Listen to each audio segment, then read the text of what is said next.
AI submit பற்றி பார்க்கலாம். இப்போது நடந்திருக்கு இல்லையா? அதில் இந்த வினோதினி அப்புறம் ஷர்மிளா அவங்களாம் என்னதோ வாய்க்கு வந்ததெல்லாம் பேசுவாங்கல்ல. அஃப்கோர்ஸ் அதில் ஒரு சின்ன பிரச்சனை இருந்தது. பட் எப்போவுமே அந்த பிளாக் ஸ்பாட் பற்றி மட்டுமே நம்ம பேசிகிட்டு இருக்கிறதுல அர்த்தம் இல்லை. ரொம்ப நிறைய நல்ல விஷயங்கள் நடந்திருக்கு. அதில் ஒரு விஷயம் இன்றைக்கி நான் ஷேர் பண்ணுறேன். நந்தன் நீலகேணி உங்களுக்கு தெரிஞ்சிருக்கும் எல்லாருக்கும், co-founder ஆஃப் இன்ஃபோசிஸ். அவங்க வந்து பேசையில் என்ன சொல்லியிருக்காங்கனாக்கா, ஏஐ இன்ஃப்யூஷன் இன் இந்தியா அப்படிங்கிறத பற்றி அவங்க பேசுகிறாங்க. ஜான்வரி மாதம் 8ஆம் தேதி அவங்க வந்து பிஎம்மோட மீட் பண்ணுறாங்க.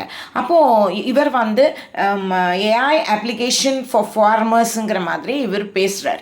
அப்போது மோதிஜி எல்லாம் கேட்டுட்டு இருந்துட்டு why not cows and cattles அப்படின்னு அவர் கேட்குறார். அவரோட விஷன் பாருங்கள். அப்போது என்ன ஆயிடுச்சு, உடனே அன்னைக்கே அமுல் அப்புறம் ministry of electronics and information technology and நந்தனோடு டீம் எல்லாரும் வந்தாங்க, கூடினாங்க, பேசினாங்க, முடிவு பண்ணிட்டாங்க. ஸோ இது exactly 3 weeks after on February 11th அது வந்து ப்ரோக்ராம் போட்டாச்சு. என்னது, ஆப் இன் யூஸ். நினச்சி பாருங்க, இது வேறு எங்கேயும் நடக்காது. பாரதத்தில் அதுவும் பிரதமர் மோடியோட லீடர்ஷிப்பில் தான் நடக்கும். தொடங்கியாச்சு. 3.6 மில்லியன் விவசாயிகள், எஸ்பெஷலி பால் அந்த பொருட்கள் இது பண்ணுறவங்க, 4 கோடி கால்நடைகள், 200 கோடி பால் பரிவர்த்தனைகள் எல்லாம் இந்த ஆப்புக்குள்ளே வந்தாச்சு.